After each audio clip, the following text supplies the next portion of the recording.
Bonsoir mesdames, bonsoir messieurs, ravi de vous retrouver une fois de plus dans cette édition. Nous avons un réel plaisir de recevoir ce soir le coordonnateur de la dynamique, le changement c'est maintenant, mais également communicant au sein de FDCA de Modeste Batulukebo. Il s'agit de Bazin Pembe, avec qui on a toujours eu des discussions après sur l'actualité qui sévit en RDC, et puis particulièrement à Kinshasa. Bonsoir maître Bazin et bienvenue.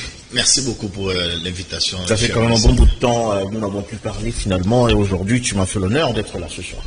Merci pour l'invitation et merci aussi à ceux qui vont nous suivre ce soir. Très bien, donc je rappelle que vous êtes communicant au sein de FDCA de Modeste Batulukebo. Oui, je suis cadre au sein du regroupement politique FDCA. Je suis aussi secrétaire national adjoint chargé des stratégies et insertion professionnelle. Et enfin, je patronne une structure dynamique. Les changements, c'est maintenant. Avec beaucoup de responsabilités au sein de ce regroupement. Alors, cela ne nous empêche pas quand même de commencer avec ce journal pour dire que le président de la République, Félix Antoine Tshilombo Tshisekedi, s'était rendu à Kassai. Également, dans le cadre de ses activités, il tient à réhabiliter la route Kalamba-Mbouji pour désenclaver cette partie de la République qui marche au commentaire. Désenclaver l'espace Grand Kassai et les connecter à l'Afrique australe par la frontière angolaise de Kalamba-Mbouji, tel est l'objectif poursuivi par le chef de l'État Félix Antoine Tshisekedi Tshilombo, qui a lancé ce samedi à Kananga les travaux de réhabilitation et modernisation de la route Kananga-Kalamba-Mbouji. Longue de 230 km, cette route moderne va faciliter non seulement les commerces transfrontaliers, mais surtout ouvrir le centre du pays à l'Afrique australe. Devant le Premier ministre Jean-Michel Samalou Kondé, plusieurs ministres, députés, sénateurs, le président de la République a posé l'acte symbolique de lancement des travaux qui devraient durer 24 mois, selon les responsables de l'entreprise Towa Investment qui exécute ces travaux. Le coup d'envoi de ces travaux répond aux besoins exprimés par la population depuis plusieurs décennies, à savoir l'approvisionnement facile en produits manufacturiers. Les travaux proprement dits consistent à la construction à la route bitumée et pont, ainsi que l'aménagement de plusieurs canalisations. Dans la foulée, un nouveau pont de 150 mètres devrait être jeté sur la rivière Louloua aux portes de l'ex-Louloabourg. Safrimex s'occupe de la modernisation de la voirie urbaine de Kananga, tandis que l'Égyptienne Arabe Contractor travaille sur l'axe Kamwesha-Kananga, longue de 150 km. Cette entreprise est d'ailleurs très avancée avec les travaux préliminaires d'élite anti-érosive. Tout heureux, le gouverneur de province John Kabea a fait part du soulagement de ses administrés qui voient en cette route un vecteur de développement de sa province.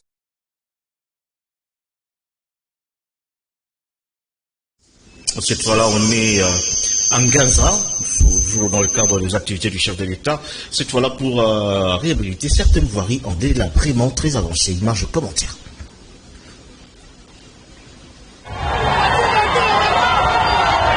À la faveur de sa visite éclair à Kananga, ce samedi 10 septembre 2022, le président de la République Félix Antoine Tshisekedi Tshilombo s'est rendu dans la commune de Nganza pour le lancement des travaux de réhabilitation de la voirie urbaine. Ce réseau de près de 50 km devenu vétuste sera réhabilité par Safrimex qui a gagné ce marché. À son arrivée en Nganza, la population a exalté de joie de voir cette ville recevoir pour la première fois depuis un demi-siècle, un coup de neuf.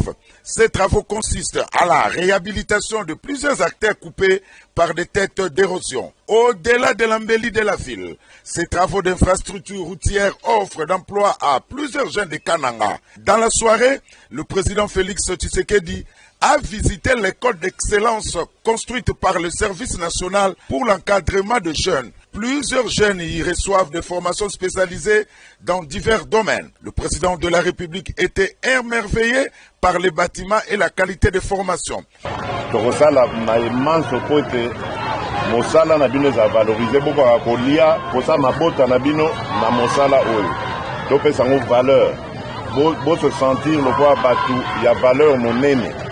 bozali kotonga mboka na biso République démocratique du Congo. Makambo kosala les délai naza kosenga ke bozala na biso toujours totala ndenge nini tokokobisa makambo yango. Ces jeunes, jadis désœuvrés, constitue une pépinière dans plusieurs domaines de la vie. Le chef de l'État a encouragé les encadreurs du service national à multiplier ces écoles de référence dans d'autres provinces du pays. Voilà, comme je l'ai dit tout à l'heure, Maître Bazin Pembe, qui est coordonnateur de la dynamique, les changements sont maintenant. Tout à l'heure, là, nous avons vu le chef de l'État, il est dans le Grand Kassai pour la réhabilitation de certaines voiries. Il y a d'aucuns qui disent que le chef de l'État, finalement, a sursauté. Vers la fin du mandat, il se rend maintenant dans son fief, je veux dire, bon, tout à fait normal parce qu'il est de là, il se rend finalement dans ce fief pour tenter, je veux dire, de réhabiliter certaines infrastructures. On note déjà que le Kassai se retrouve parmi les provinces le moins aiguisé en termes d'infrastructures. Comment est-ce que vous comprenez finalement ce sursaut de la part du chef de l'État? D'abord, je tenais ici à remercier le président de la République qui est dans sa vision de désenclaver la République démocratique du Congo. Nous allons tous noter que nous avons un pays potentiellement riche et très vaste aussi. On peut quitter Congo central, arriver à Chikapa, de Chikapa faire Mbujimaï et même de Mbujimaï faire Lumbashi. Mais nous avions un problème dans ces pays et que certaines routes étaient impraticables. Et le chef de l'État a compris qu'il faut désenclaver la République démocratique du Congo pour permettre à ces beaux pays de se relier à certains pays frontaliers. Le pourquoi du lancement de ces travaux, la route Kalamambouji, une route d'intérêt général. Pourquoi avoir répondu si longtemps pour finalement se rendre dans son fief naturel? Parce qu'on s'est dit que bon, finalement, le chef de l'État prépare déjà, je veux dire, sa deuxième mandature, raison pour laquelle il commence à ce niveau-là. Est-ce que vous pensez qu'il n'a pas tort d'avoir traîné? Non, il faut tout budgétiser. Il faut avoir les idées des ingénieurs, même certains qui sont habilités à la matière. Il est président de la République qui ne lance pas certains travaux à la va-vite. Il étudie les milliers et même les contextes. Il faudra aussi les noter, les souligner même, que le chef ne s'est pas limité à la route Kalamambouji. Il est allé aussi voir les travaux que certains bâtisseurs sont en train de donner aujourd'hui à la République démocratique du Congo. Ceux qui ont été dénigrés, déconsidérés, chassés hier de la société, Félix Antoine Tshilombo Tshisekedi, le président de la République, les a donné une valeur aujourd'hui et ils sont appelés bâtisseurs. Donc, ce sont les œuvres, les actes qu'il faut louer. Alors, quel est finalement l'apport de cette route qui tente de désenclaver finalement cette partie de la République? C'est une route d'intérêt général qui va profiter à la République démocratique du Congo et à un pays voisin, l'Angola. C'est une route qui va desservir Kananga, Mbujimaï et même Chikapa. Donc nous louons, on voit l'avancement des travaux. Nous espérons avec fermeté qu'à bientôt le président de la République... plus ou moins 12 mois pour finalement utiliser cette route. Évidemment, c'est là tient également, je veux dire, une fausse route, sinon à quelques heures de la campagne électorale ou des élections. On ne sait pas que cela risquerait d'être un chantier qui n'a pas été finalement finalisé. Non, il a dit, une fois je l'ai suivi à l'Assemblée nationale, il a dit, il est le président, il n'acceptera pas être un président de la République des travaux inachevés. Une route d'intérêt général, 230 km. Donc, il faut louer les travaux et acceptons que Félix Antoine Tshilombo Tshisekedi aujourd'hui est en train de prouver au monde qu'il est venu servir et non se servir. Voilà, on prend finalement le chef de l'État au Kenya, en Nairobi, là où il s'est rendu pour la cérémonie d'investiture du tout nouveau président William Ruto, qui a finalement gagné les élections au Kenya. Image de commentaire. Nous William Ruto est devenu officiellement ce mardi 13 septembre 2022 le 5e président du Kenya lors d'une cérémonie d'investiture marquant la fin de semaine de controverses après une élection serrée mais pacifique dans ces pays d'Afrique de l'Est. Une main posée sur la Constitution, l'autre tenant la Bible, le nouveau chef de l'État âgé de 55 ans a prêté serment au stade Kasarani de Nairobi. Moi, William Ruto Samuel, jure de préserver, de protéger et défendre la Constitution du Kenya en tant que président, a-t-il déclaré, dans un vacarme assourdissant de cris de joie et de vuvuzela, attendant une main fraternelle à ses opposants. Nous ne sommes pas ennemis, nous sommes tous Kenyans.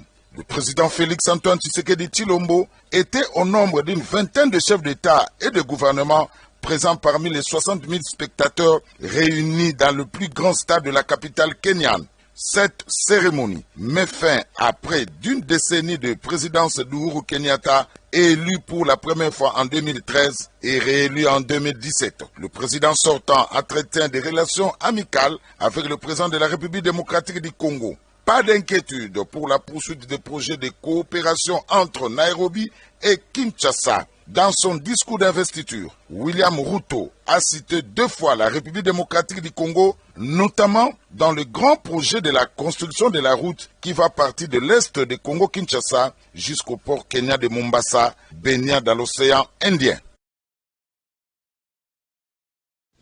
On reste toujours à la présidence de la République. Cette fois-là, on prend le président Félix Antoine Tshilombo Tshisekedi à l'ambassade de Grande-Bretagne pour réconforter ce peuple éploré par la perte de la reine Elisabeth. Image commandée. À peine rentré de Kananga, où il a procédé au lancement officiel de quelques grands projets d'infrastructures routières, le président de la République, Félix Antoine Tshisekedi, était ce lundi 12 septembre 2022 à l'ambassade de la Grande-Bretagne à Kinshasa.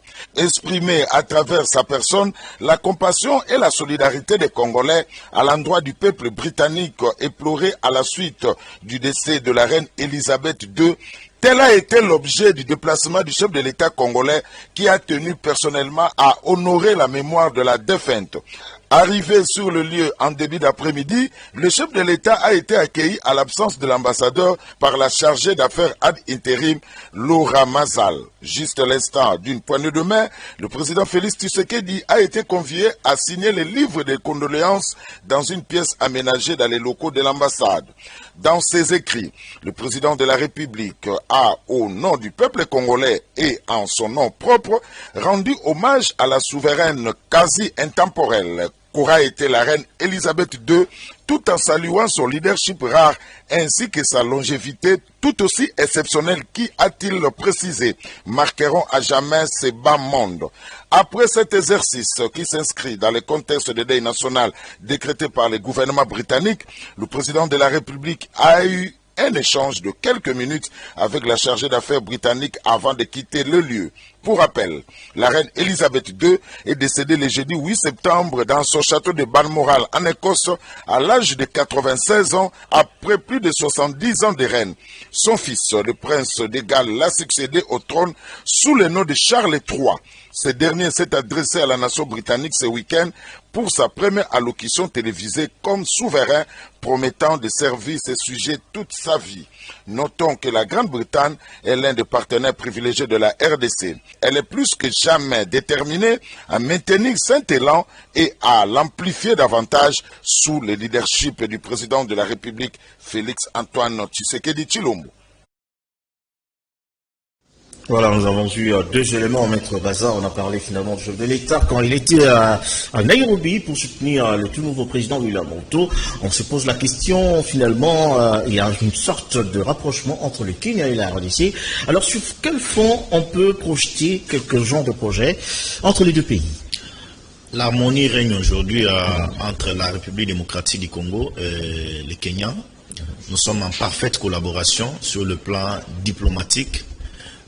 Vous allez vous rappeler que les consultations avec certains groupes armés à Nairobi sous l'égide du président Uhuru Kenyatta, il n'est plus au pouvoir aujourd'hui avec l'alternance pacifique qu'il y a eu dans leur pays.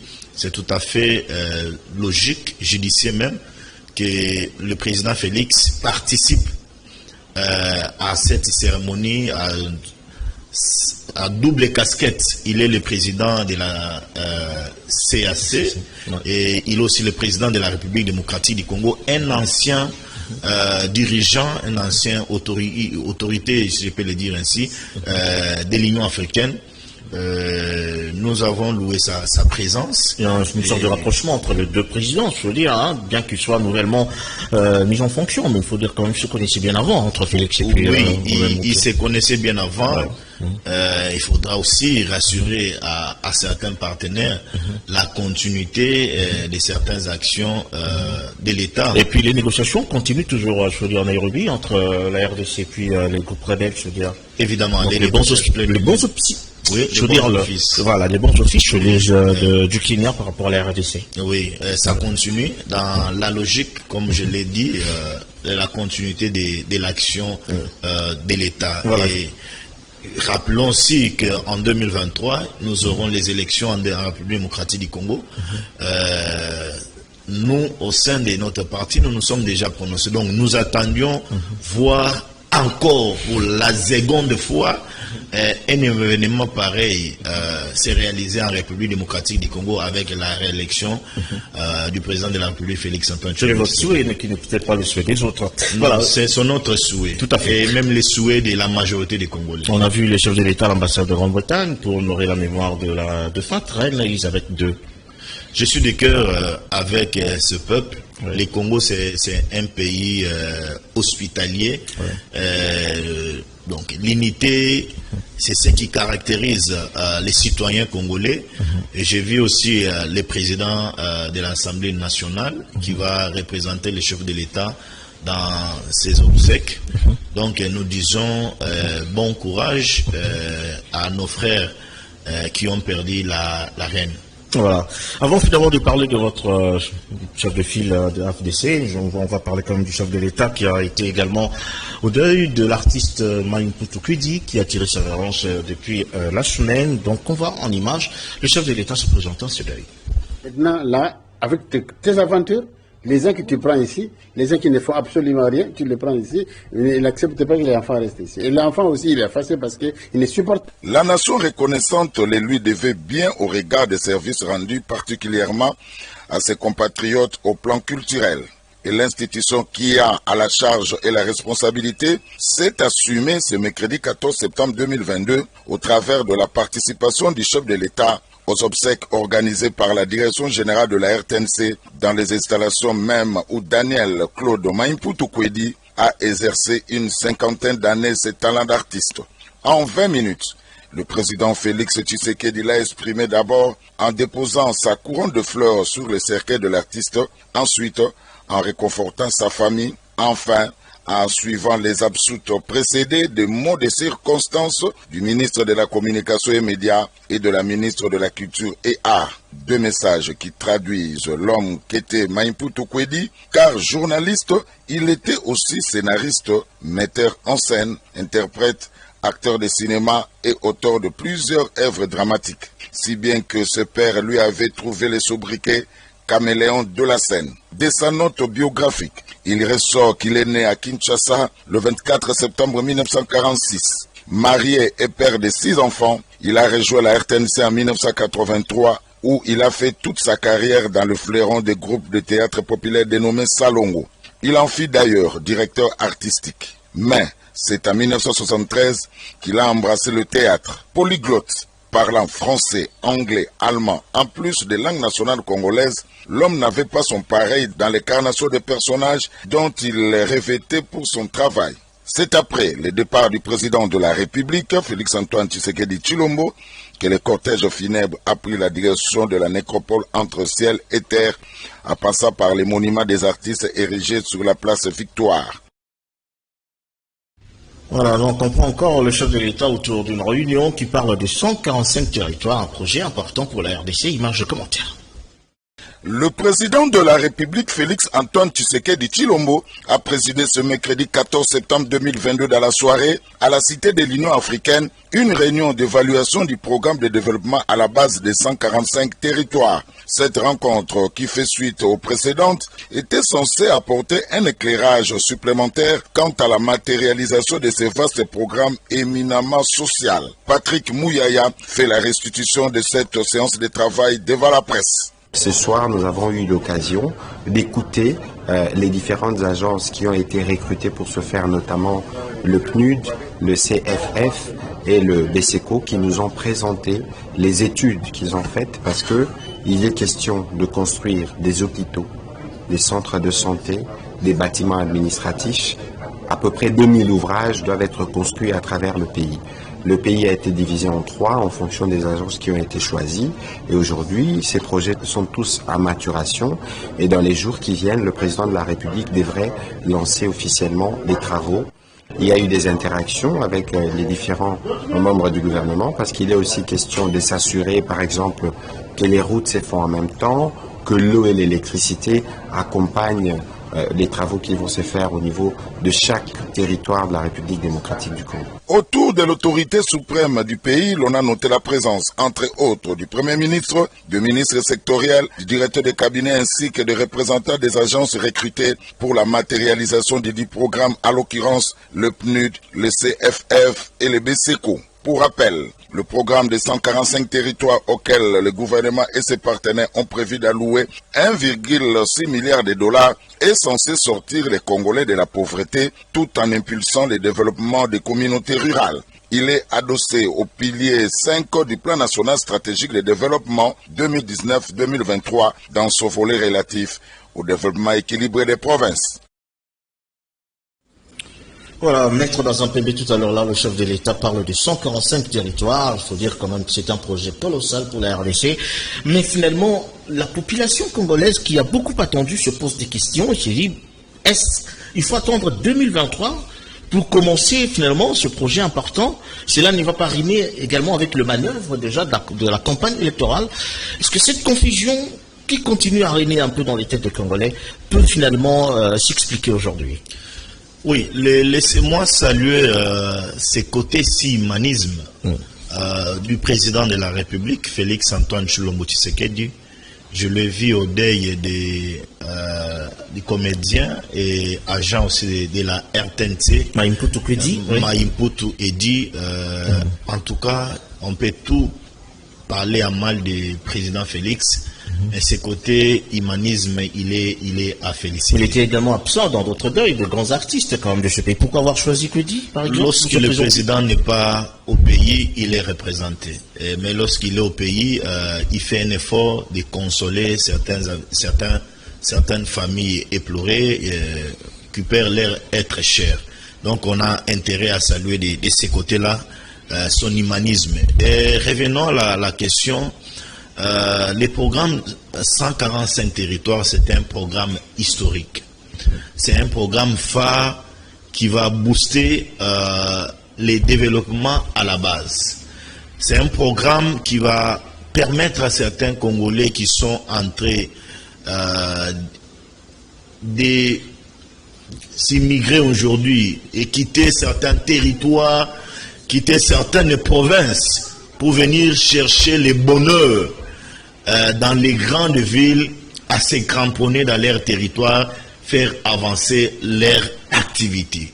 C'est un programme, vous verrez les chefs coutumiers, les administrateurs du territoire, avoir les bureaux, il y aura les hôpitaux dans des territoires, il y aura les écoles et même certaines routes d'intérêt général qui seront construites pour permettre à un Congolais qui est à décaisser de se contenter de son territoire, pour permettre les Congolais qui est à Bikoro de se contenter de réduire l'exode rural. C'est dans ce sens-là que vous voulez finalement mettre sur pied ce grand projet.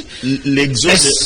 À cause de ça, est-ce que c'est à cause de l'exode rural qu'on doit finalement matérialiser un tel projet? Non, le chef de l'État a compris qu'aujourd'hui il y a une concentration des Congolais dans des grandes villes. il faut désengorger, si je peux le dire ainsi, certaines villes, en permettant aux Congolais qui se trouveraient à Kabeaka Mwanga de travailler, de chercher son bien-être à Kabeaka Mwanga, au lieu de quitter Kabeaka Mwanga, venir ici à Kinshasa. C'était inconcevable, chers amis, et même ceux qui sont en train de nous suivre, que quelqu'un quitte son territoire pour venir consulter un médecin ici à Kinshasa. Quelqu'un peut quitter son territoire pour venir se procurer de certains produits pharmaceutiques ici à Kinshasa. Par manque de routes, par manque des hôpitaux dans certains territoires. Le président de la République a compris qu'il faut qu'il y ait un développement à la base. Je vis certains leaders se lancer dans la vulgarisation de ces programmes phares. À l'occurrence, qui tardent à venir quand même. Le président des MLC, je le vis faire les grands Équateurs, en train de vulgariser les programmes de un programme qui tarde à venir jusque-là. Non, ça ne tarde pas à venir. À la dernière réunion, je m'excuse, j'ai suivi les journalistes, mais j'ai lu aussi les papiers de la présidence. Donc, à bientôt, le président de la République va lancer les travaux. 2023. Il va lancer les travaux et même certaines sociétés ont gagné déjà les marchés. L'appel d'offres a été déjà effectué. Certaines sociétés ont gagné déjà et certains sont déjà sur le terrain en train d'y travailler. Alors, sur quelle base il y aura une sorte de différence entre le projet 100 jours du chef de l'État et puis le projet 145 territoires? La différence est sur plusieurs pistes. Le programme de 145 territoires commence par les territoires. Les 145 territoires de la République démocratique du Congo. Et c'est un programme, aujourd'hui, certaines sociétés, la BSECO, l'agence BSECO et PNID, même il y a une structure là qui ont gagné les marchés. Tout comme dans le projet 100 jours, il y avait d'autres entreprises, d'autres agences. En fait, c'est ça en fait la pertinence de la question, parce qu'on a comme l'impression que le chef de l'État veut refaire finalement le programme 100 jours qui avait pertinemment échoué. Il le refait au travers du programme 145 territoires. Alors à quel niveau, puisque c'était le même infrastructure qu'il devait mettre en place, qui n'ont pas eu lieu finalement? J'ai suivi à la rentrée parlementaire le président du Sénat interpeller le gouvernement sur ce point, que nous ne voulons pas voir encore les détournements dans les programmes des 145 territoires. Parce que le projet 100 jours n'a pas servi totalement aux Congolais. Les millions d'argent sont allés dans les poches des gens qui sont allés faire la prison et ils ont été libérés pour les intérêts politiques. Aujourd'hui, c'est la République qui en perd. Aujourd'hui, c'est la République qui n'est pas bénéficiaire, alors que cet argent a été... ce sont des sommes qui ont servi aux individus. Près de 500 millions de dollars. Oui, nous ne voulons plus, jamais, si je peux le dire ainsi, voir encore dans les détournements dans les programmes des 145 territoires. Mais c'est vous-même, je veux dire, en termes d'autorité, c'est-à-dire qui a encouragé finalement toutes ces bavures, puisque toutes ces personnes qui ont, je veux dire, biaisé dans ce programme, ils ont été libérés totalement et ils sont remis en selle aujourd'hui. C'est vous-même qui encouragez, comme on dit, j'utilise un mot simple, c'est cette bêtise qui a eu lieu. C'est vous-même. Alors finalement, le peuple congolais a presque perdu cette confiance. Alors vous venez aujourd'hui avec ce projet de 145 territoires qui a beaucoup traîné depuis son annonce.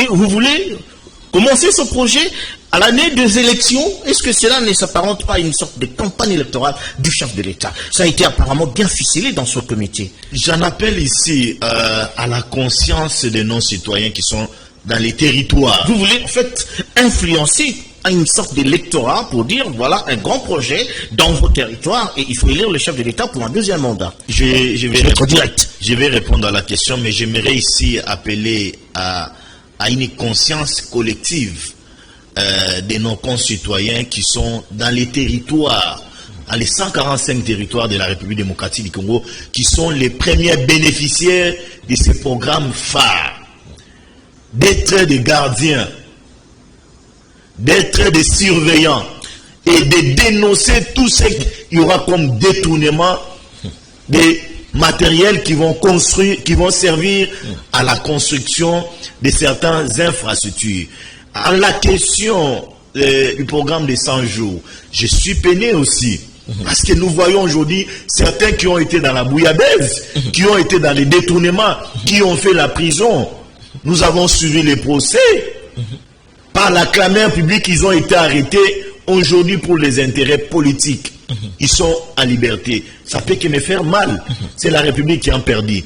Mais maintenant, là, nous sommes très regardants en ce qui concerne les programmes de 145. Quels sont les garde-fous que vous avez mis en place pour empêcher finalement cette déviation financière? La première de sécurité, c'est appeler à la justice de mon pays à accompagner le programme des 145 territoires. La deuxième des choses, c'est d'éveiller la conscience collective de nos Congolais à dénoncer. Et la troisième, c'est de demander au président de la République, qui est l'initiateur de ce programme, d'être trop regardant et ne pas être trop complaisant à ceux qui ont gagné l'offre. Et aussi, la quatrième, si je peux jeter, appeler aux sociétés qui ont gagné des marchés à nous faire revivre la confiance que nous avons perdue avec le programme des 100 jours. 145 territoires avec ce montant faramineux de près d'1 milliard de dollars qu'il faut décaisser. Certes, la RDC ne peut pas se développer avec 1 milliard de dollars, ça il faut reconnaître. Mais on voit dans cette marmite plusieurs mains, y compris les mains des politiciens qui doivent finalement accompagner ce projet. La crainte, c'est que cette marmite sera ouverte et tout le monde pourra se servir, surtout que c'est pendant la période de la campagne électorale. Merci beaucoup. Je suis d'équerre avec vous, je comprends. Ces chagrins-là que vous exprimez, vous voulez voir votre pays avancer parce que nous sommes restés les seuls pays aujourd'hui en Afrique qui ont été des pathogènes encore sur le plan développement et nous avons intérêt à saluer, à appuyer, même encourager les initiatives qui sont aujourd'hui lancées par le président de la République. Alors on va prendre notre élément, cette fois-là on parle de la rentrée parlementaire, on fait parler à un député, pas de membre, il s'agit de Daniel Chafou, député national de la RDC. Dans plus de 1000 le peuple a soif de changer. Le peuple a soif de la praxis. Dire et faire. C'est ça que le peuple a. Le discours, nous en avons connu. Quand le président Bosso parle, il revient dans tout ce qu'il a toujours dit. Les mêmes problèmes persistent, les mêmes problèmes sont là. Mais nous voudrions aujourd'hui la praxis. Il a parlé de l'insécurité. Nous avons toujours été là dans l'insécurité. Il a fait allusion à l'insécurité, tout et tout. Tu vois, c'est du déjà. Ça, c'est le dernier virage. C'est à peu près le dernier round. Un bon sportif, un bon boxeur, il peut mener les combats, mais vers le dernier round, il change la stratégie et la manière de faire. Donc, nous devons être beaucoup plus sérieux vis-à-vis de nous-mêmes, vis-à-vis de nos dires, vis-à-vis de nos promesses, vis-à-vis de notre comportement. Donc, moi, c'est le prix de discours. Aujourd'hui, moi, c'est la souffrance du peuple congolais. Les élus, les Congolais, quel est le train de vie, n'est-ce pas, du citoyen congolais? Est-ce qu'il y a-t-il la discrimination salariale? Est-ce qu'il y a réellement, n'est-ce pas, la justice distributive? C'est ça le combat de l'élection. D'abord, donc le peuple, comme on le dit souvent, le peuple est d'abord, c'est la société. Mais saisir et contourer, n'est-ce pas, les concepts de manière... Voilà, c'était donc l'honorable Daniel Chafou. On reste encore au Parlement. Cette fois, on parle du dépôt de budget par le Premier ministre Sam Louk en dépôt l'exercice 2022-2023. Image de commentaire.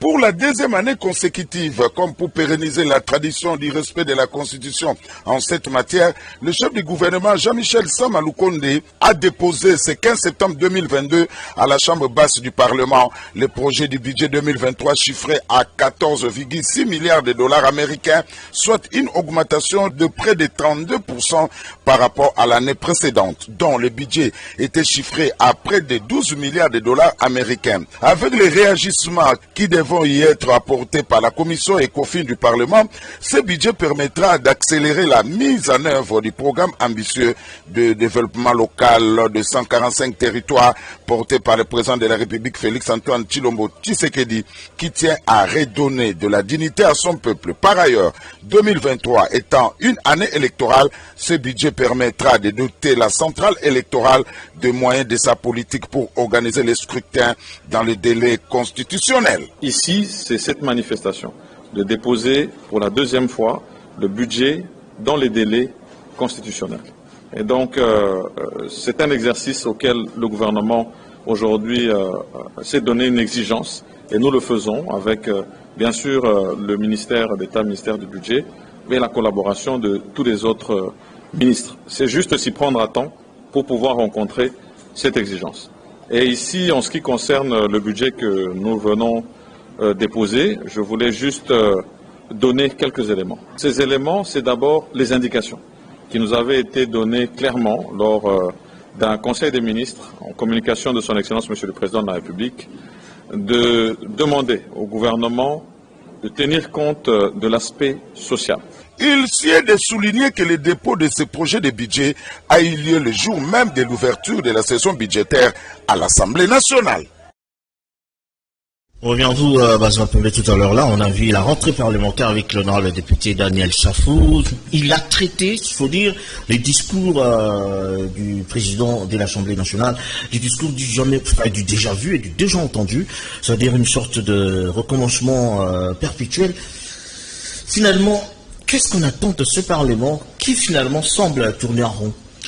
Je me suis lancé, ça fait un bout de temps, à un plaidoyer médiatique exhortant au président de l'Assemblée nationale, à celui qui a des questions administratives entre ses mains, d'initier nos honorables députés, de les former, qu'ils aient un séminaire de renforcement des capacités.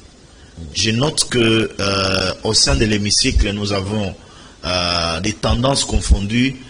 Certains députés, jusqu'à la preuve du contraire, ils sont en train de définir leur mandature. Ils n'ont pas intériorisé qu'est-ce que c'est un homme d'État, qu'est-ce que c'est un député. Qu'est-ce qu'ils ont fait dire ça? Je ne vais pas, c'est un journal très suivi, mais je ne vais pas descendre. L'honorable Daniel Saf que nous venons de suivre a été pieds nus. Il a été pieds nus. Les images, quand même. C'est désolant. Les images, on n'a pas vu. C'est désolant, c'est décevant. J'ai les vidéos, j'ai les photos avec moi. C'est inconcevable. Peut-être une stratégie à lui. C'est inconcevable. Se faire remarquer. Oui, mais ce que nous pouvons noter dans ces rentrées parlementaires, c'est une joie que nous ayons un Premier ministre en République démocratique du Congo qui respecte la procédure en ce qui concerne les dépôts des prévisions budgétaires à l'Assemblée nationale. Pour autant, par exemple, dans les délais constitutionnels. Il a déposé dans les délais constitutionnels. Il faut saluer. J'aimerais ici rappeler à certains Congolais que les ministres de la fonction publique nous a dit qu'ils ont mécanisé 100 000 agents de l'État qui travaillaient dans le monde. Mais aujourd'hui, tous ces agents sont mécanisés et dans les 100 000, il y a 73 000 agents qui sont de l'EPC, des nouvelles unités dans les secteurs enseignement. Avec quel salaire? Parce que vous mécanisez, mais avec quel salaire? Puisqu'on parle budget, hein, moi je pose la question, aujourd'hui on veut l'évaluer, je dis bien on veut l'évaluer à près de 14 milliards de dollars, contrairement au budget précédent qui était plus ou moins 10 milliards. Est-ce que c'est là, c'est pas, comme on dit, du bluff, c'est-à-dire, comme on dit, une sorte d'affabulation à l'endroit finalement de la population congolaise qui pense qu'avec ce budget il peut se retrouver, mais qui malheureusement ne se retrouve pas? Non, j'aimerais ajouter un élément avant que je revienne à la question. Cher ami, 45% des moyens ont été ajoutés au salaire des fonctionnaires de l'État. Et rabattre une paire de 15% à 3%, ce sont les efforts qu'il faut saluer de la part de ces gouvernements congolais. J'aurais entendu et que la CENI a aujourd'hui déjà reçu des 98 millions de dollars pour organiser les élections en 2023 sur les montants de 620 millions de dollars qu'ils ont demandé. Donc, le gouvernement est en train de décaisser pour que nous ayons les élections en 2023. Je réponds à la question, ce n'est pas de la poudre aux yeux. C'est une réalité. Pourquoi la réalité de 14,6 milliards de dollars? C'est parce que le gouvernement est en train de boucher aujourd'hui les trous où il y avait la corruption avec la patrouille financière. Il y a eu un budget de près de 12 milliards, on n'a rien vu, je veux dire, dans l'assiette du citoyen lambda. On n'a rien vu. Au contraire, on sait que non, il y a eu encore une surenchère sur le plan économique. Donc, quand vous dites que 14 milliards, c'est un budget qui est réel, mais la population se pose des questions. Où part ces budgets?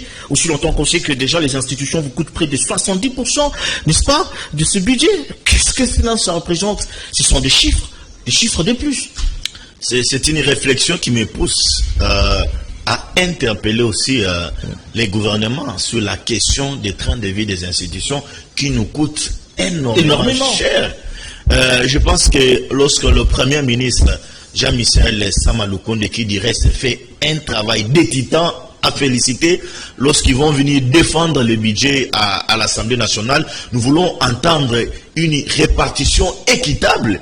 Nous voulons plus encore avoir ces paradoxes. Les institutions, l'Assemblée nationale, ce sont des discours qui datent. La primature, même la présidence qui nous consomme trop en termes de budget. Alors, nous voulons une concentration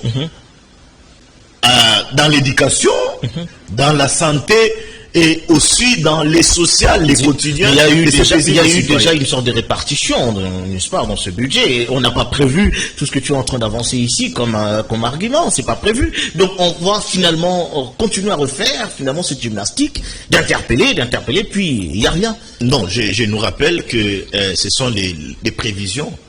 L'autorité budgétaire n'a pas encore décidé. C'est l'Assemblée nationale qui est l'autorité budgétaire. On connaît la gymnastique. Dans les droits. Non. On connaît la gymnastique. On doit abandonner certains antivaleurs. Moi, je suis de l'Union sacrée. Je suis en train de déplorer ici les trains de vie des institutions.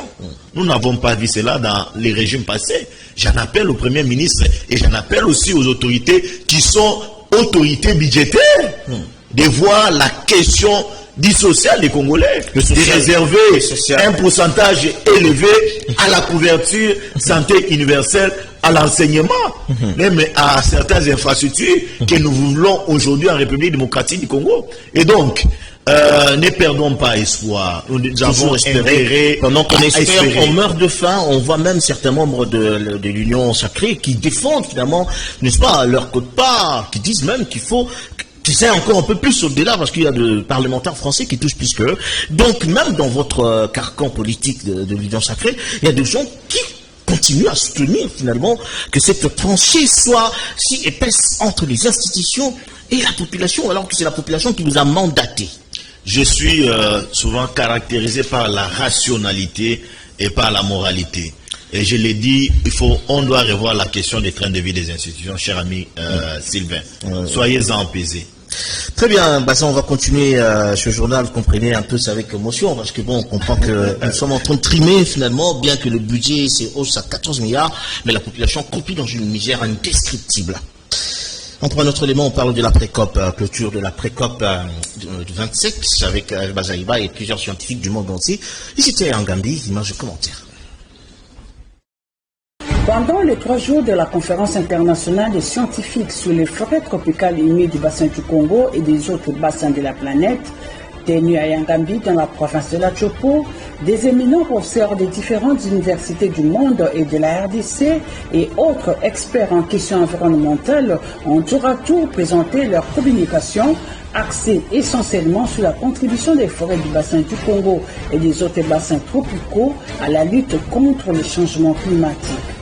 Parmi les intervenants, le professeur Gilbert Kifuta Kichiba, recteur de l'université de Lubumbashi, qui est intervenu sur les temps de la mise en valeur des cahiers de charges climatiques en RDC, des compensations et contreparties pour une humanité protégée et prospère. Dans le cadre de la bonne gouvernance des écosystèmes, des biodiversités, en misant et en comptant sur les apports incontournables et indépassables du bassin continental donc de l'Afrique et d'autres bassins tropicaux. Il n'y a pas que le bassin continental du Congo. C'est pour ça que ici vous avez constaté que nous avons des scientifiques et des professeurs qui sont venus de partout le monde. Nous avons des présences du Brésil, de Singapour, de l'Amérique, de l'Afrique du Nord et puis de l'Afrique australe et de partout. C'est pour que ceux qui protègent l'humanité à partir de la stabilisation de leur écosystème sont en droit et c'est légitime de leur part d'attendre et de réclamer à l'humanité de justement entrer dans la juste compensation et dans la contrepartie.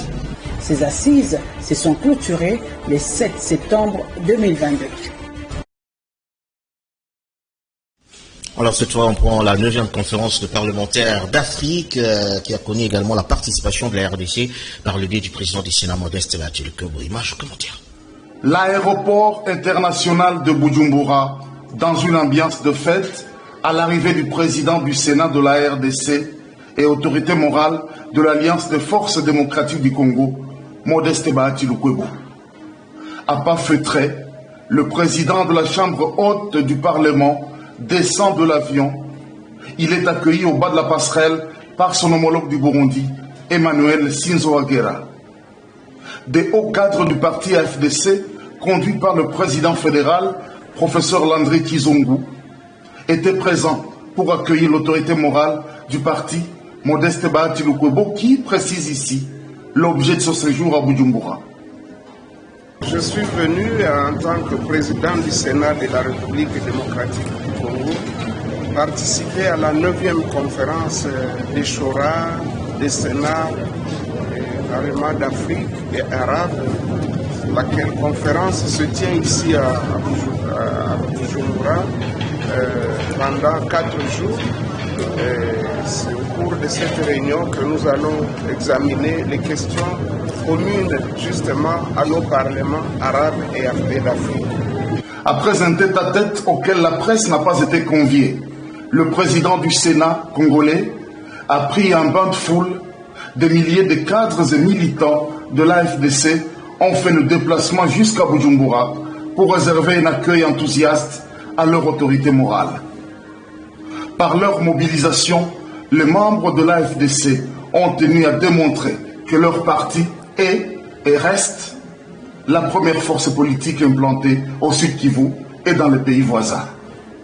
Le cortège du président Modeste Bathily-Lukwebo s'est par la suite ébranlé vers le centre-ville de Bujumbura jusqu'à l'hôtel où étaient logés des centaines de cadres et militants de l'AFDC avec lesquels Modeste Bathily-Lukwebo a pu communier à travers un repas de famille.